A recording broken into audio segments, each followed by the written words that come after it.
Counters radar पे आज Wednesday के अब टॉप 10 आपके सामने प्रेजेंट कर देता हूं। पहले लार्ज ट्रेड जो होने थे, एक तो पीएनबी हाउसिंग फाइनेंस था। जनरल अटलांटिक इसमें 5% से ज्यादा हिस्सा बेचना चाहता था और अपडेट से कि 4.5% तक का डिस्काउंट होगा। भाई साहब आसानी से खप गया है, ब्लॉक विंडो में ट्रेड कंज्यूमेट हो गया है। काय का 4.5% डिस्काउंट एट मैक्स कल के क्लोज के आसपास या 1% की डिस्काउंट के साथ ये सारा लार्ज ट्रेड हो गया कंज्यूमेट। इसीलिए स्टॉक हरे में इस समय आपको नजर आएगा, तो सीधा सौदा का लाल पे मत जाइएगा।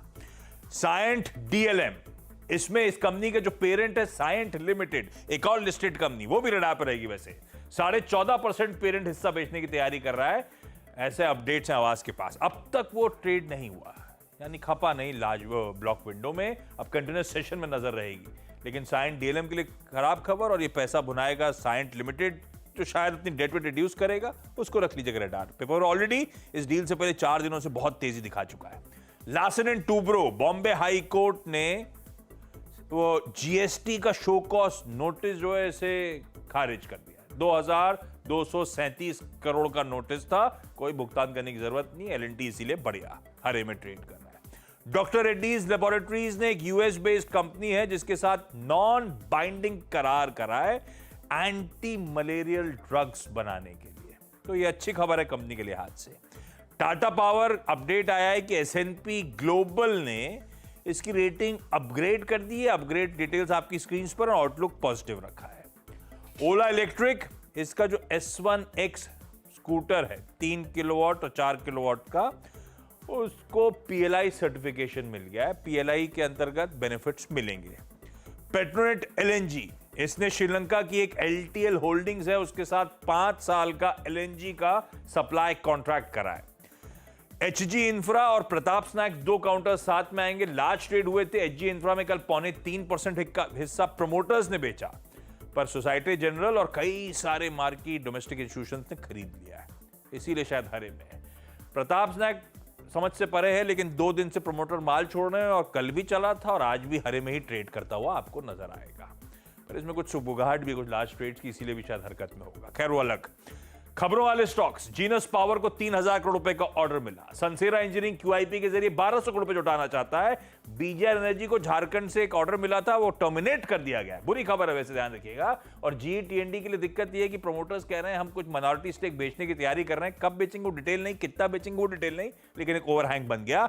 और फाइनली टेलीकॉम के डेटे के साथ छोड़ जाता हूं।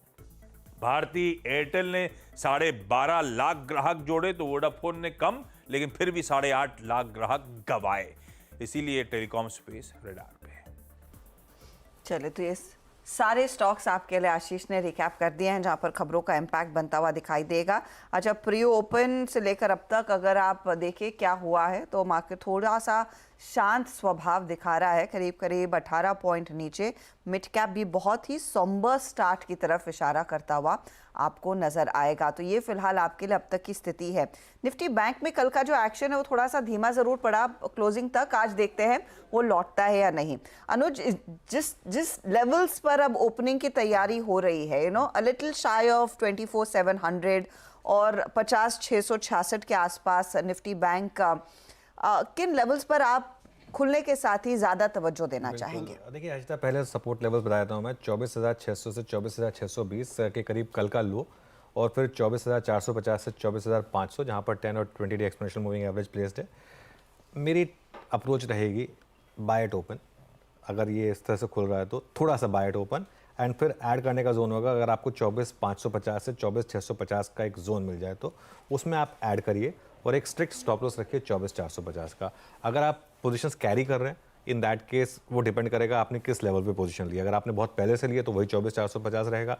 अगर आपने कल लॉन्ग लिया है तो 24,550 का स्टॉप रहेगा, लेकिन 24,450 एकदम सैक्रोसैंक्ट है। रेजिस्टेंस मिलेगी आपको 24,750 से 24,850 पर, जहां आपका सबसे बड़े कॉल राइटर्स बैठे हैं। कल भी हमने रेजिस्टेंस की बात की थी, कल भी हम इस रेजिस्टेंस को नहीं क्रॉस कर पाए थे, और बड़ी रेजिस्टेंस पे 25,000 से 25,100 ऑल टाइम हाई। स्क्रीन पर जब तक वीकनेस ना दिखे तब तक शॉर्ट नहीं है, तब तक मार्केट का ट्रेंड बाय ऑन डिप्स का ही है। आज का जो गेम चेंजर रह सकता है वो है बैंक निफ्टी, क्योंकि बैंक निफ्टी में कल एक व्यू, कल इंटरडे में हमने बहुत अच्छी ट्रेड बैंक निफ्टी में अपने व्यूअर्स के लिए बना के दी, लेकिन वो हाइस पर बंद नहीं हो पाया, वहाँ से स्लिप हो गया और कल आखिरी का जो 1 घंटे का मूव था वो काफ़ी डिसअपॉइंटिंग था, ये हमने बात की भी थी। 3 बजे और 3:20 के बीच में हमारी स्ट्रेटजी चेंज हो गई थी, क्योंकि वो क्लियरली दिख रहा था कि स्क्रीन पर कि बैंक निफ्टी थोड़ा सा कोलैप्स हो गया। तो एक रिस्क था फेक ब्रेकआउट का, जो हमने कल भी डिस्कस किया था। उसको अगर आपको नेगेट करना है तो 51,025 को क्रॉस करना पड़ेगा कल का हाई, और 51,200 के ऊपर निकले तो 1000 पॉइंट की और रैली बनेगी। लेकिन रिस्क वही है बैंक निफ्टी में कि फिर कहीं ढाक के 3-5 वाली बात ना हो जाए, वापस वही बैंक निफ्टी उस रेंज में चला जाए। ऑप्शन राइटर्स की जो रेंज है वो है 50,700 से 51,100। बाइंग का जोन है 50,650 से 50,700 के आसपास, जहां हम खुल रहे हैं। एक स्टॉप लॉस 50,550। इसका मतलब ये नहीं कि आप खुलते ही खरीद लें, स्क्रीन देखें और देखें कि वो लेवल होल्ड कर रहे हैं या नहीं कर रहे हैं। और सेलिंग का जोन है 50,950 से 51,000, स्टॉप लॉस 51,150। लेकिन अगेन क्योंकि वीकली एक्सपायरी है, ये लेवल सिर्फ इंडिकेटिव है, आपको स्क्रीन देखना है और देखना है कि मार्केट में स्ट्रेंथ है या वीकनेस है, उसके हिसाब से ट्रेड लेना है। तो थोड़ा सा